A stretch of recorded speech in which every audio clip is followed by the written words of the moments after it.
प्रेमी के साथ रहने की कर रही थी जिद, प्रेमी ने 2 बच्चों सहित महिला को उतारा मौत के घाट। आपको बता दें, देहरादून के थाना पटेल नगर क्षेत्र में ट्रिपल मर्डर के मामले का आज पुलिस ने खुलासा किया है। पुलिस ने आरोपी को गिरफ्तार कर लिया है। देहरादून एसएसपी अजय सिंह का कहना है कि कल शाम को देहरादून के पटेल नगर क्षेत्र में एक महिला के शव के साथ 2 बच्चों के शव बरामद किए गए थे। सीसीटीवी फुटेज के आधार पर आरोपी को गिरफ्तार कर लिया है, जो कि उत्तर प्रदेश के जिला बिजनौर का रहने वाला है। इस मामले में पुलिस का कहना है कि आरोपी के महिला के साथ संबंध थे। ऐसे में महिला आरोपी के साथ रहना चाहती थी, मगर आर्थिक तंगी होने की वजह से वह महिला को अपने पास नहीं रख पा रहा था। ऐसे में महिला प्रेमी के साथ रहने के लिए दबाव बना रही थी। इसको लेकर दोनों के बीच विवाद चल रहा था। पुलिस का कहना है कि महिला की गला दबाकर हत्या कर दी गई, वहीं मासूम बच्चों को भी मौत के घाट उतार दिया गया।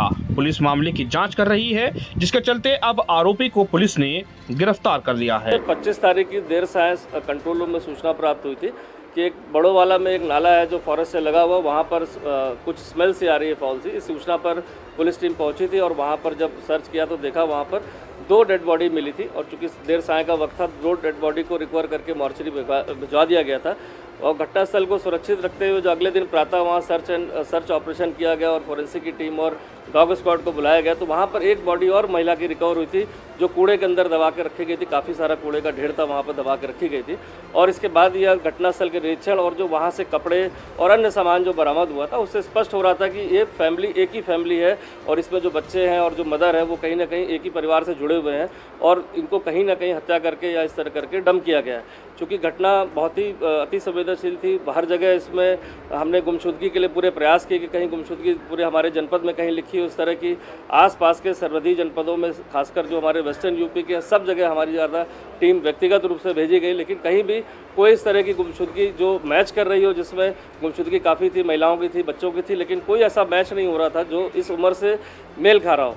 इसके बाद हमारे द्वारा जो है वहाँ पर जब घटनास्थल का बारीकी का निरीक्षण किया गया तो वहाँ पर एक रोडवेज बस का एक टिकट मिला था जो जिसके नंबर वगैरह घिस गए थे, लेकिन उस सीरीज़ को देखते हुए हमने सारे कॉम्बिनेशन पर जो उसको ट्राई किया और ये पता चला कि एक बस जो नेहटौर से चली थी वहाँ पर 2 लोग इसमें चढ़े थे जो एक थे और वो टिकट उन्हीं का प्रतीत होते हुए हमने पूरा अंदाज़ा लगाते हुए सीसीटीवी फुटेज बस स्टैंड की ली, तो वहाँ पर वो महिला और बच्चे एक संदिग्ध मोटरसाइकिल पर बैठ के जाते दिखाई दिए रात्रि में 10:30 बजे के करीब। जो उससे ऐसा क्लियर हो गया था कि इनको कहीं ना कहीं कोई मोटरसाइकिल पर बैठा के ले गया।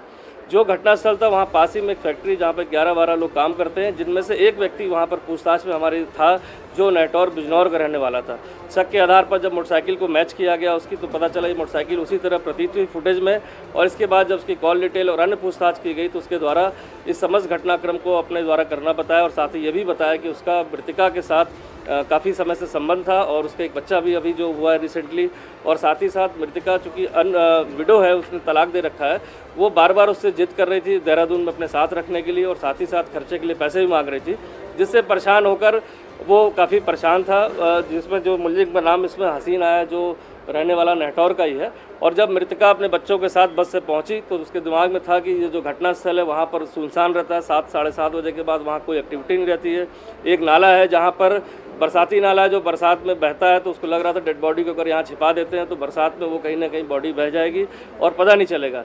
तो देर रात्रि उसको वहाँ बुलाकर जब वो मोटरसाइकिल से लेकर आया तो उसने मृतिका को बहाने से उसका गला दबा दिया और साथ ही 2 बच्चों का भी सोते में गला दबा के और समस्त घटनाक्रम को छुपाने के लिए उसके सामान को विभिन्न जगहों पर जंगलों में फेंका, दाएं बाएं कूड़े में दबा दिया। साथ ही साथ बॉडी भी इस तरह से दबा दी गई अंदर और ऊपर फोम रख दिया गया जिससे कि बॉडी की स्मेल ना आए और बॉडी जल्दी गल जाए गर्मी के कारण। और समस्त चीज़ों को करने के बाद वो अपने घर चला गया। मृतिका का मोबाइल उसने अपने पास छुपा कर रख लिया था जो उसके निशानदेही पर बरामद कर लिया गया। तो समस्त घटनाक्रम में जो इसमें हसीन नाम का जो अभियुक्त है उसकी गिरफ्तारी कर ली गई है। इसमें मुकदमा धारा 302 में पुलिस द्वारा दर्ज कर लिया गया है। साथ ही साथ जो साक्ष्य मिले सीसीटीवी फुटेज उनसे भी अब टैली हो गया है कि इसके द्वारा ही मृतिका और उसके परिजन को बैठाकर परिवार को और इस तरह ले जाकर सुनसान जगह पर ले जाकर उसकी गला दबा कर हत्या करने के बाद सभी साक्ष्यों को मिटा दिया गया। फुटेज आई थी उसमें कहीं कोई अन्य व्यक्ति नहीं दिखाई दिया। साथ ही साथ एक फुटेज हमें जो घटनास्थल है उसके काफ़ी पास में हमें मिली है दोनों तरफ, जिसका भी अवलोकन कर लीजिएगा, जिसमें ये अकेले मोटरसाइकिल से उन लोगों को बैठा के लाते हुए दिखाई दिया और बाद में करीब 1-1.25 घंटे बाद वो वहाँ से अकेले जाता दिखाई दिया। इस दौरान वहाँ पर कोई एक्टिविटी नहीं मिली। फिर भी इसमें कहीं कोई और सम्मिलित ना हो, इसके लिए भी हमारी जो टीम ने विस्तृत पूछताछ कर ली है, समस्त सीसीटीवी को कब्जे में ले लिया है और वहाँ पर जो इसके द्वारा जितना घटनाक्रम को बताया गया है वो ऑलमोस्ट हमने जाके मौके पर उसको वेरीफाई कर लिया है। तो जो चीज़ें इसने जिस तरह से बताई थी कि मैंने वहाँ इस चीज़ को फेंका है, मैंने यहाँ ये बैग रखा था, यहाँ पर मोबाइल अपना छुपाया, तो सभी चीज़ें उससे टैली कर गई हैं। तो उस घटनाक्रम में मुझे नहीं अभी तक लग रहा है कि इसमें कोई अन्य शामिल है। फिर भी विवेचना, चूँकि अभी मुकदमा दर्ज हो गया, विवेचना चल रही, अन्य कोई साक्ष्य आते हैं तो उस पर भी कार्रवाई की जाएगी। ये करीब 1 से 1.5 साल से करीब ज़्यादा समय से ये आपस में संपर्क में थे। चूँकि गांव में भी इसकी जानकारी की गई तो वहाँ भी कुछ लोगों ने बताया कि हाँ ऐसी जानकारी थी कि इनके कोई संबंध थे और ये आते जाते मिलते जुलते रहते थे। मूल कारण ये रहा कि जो मृतक जो इसमें अभियुक्त है हसीन, वह खुद शादीशुदा है और साथ ही साथ उसके इतनी सैलरी उसको नहीं मिलती है कि वह 2 परिवारों को पाल सके और बीच में जब बच्चा होने के बाद खर्चे की डिमांड की गई और जो मृतका द्वारा खुद आकर यहाँ पर कहा गया कि वो कमरे में या इसके लिए कमरा ले यहाँ पर, जिससे वो रहे यहाँ पर, और इससे वो परेशान हो गया था और उसको लग रहा था कि अब इससे बचने का कोई रास्ता नहीं है और ये उसके परिजनों को भी पता चल जाएगा और इन लोगों को नहीं पाल सकता है, तो उसके द्वारा ये घटनाक्रम को अंजाम दिया गया।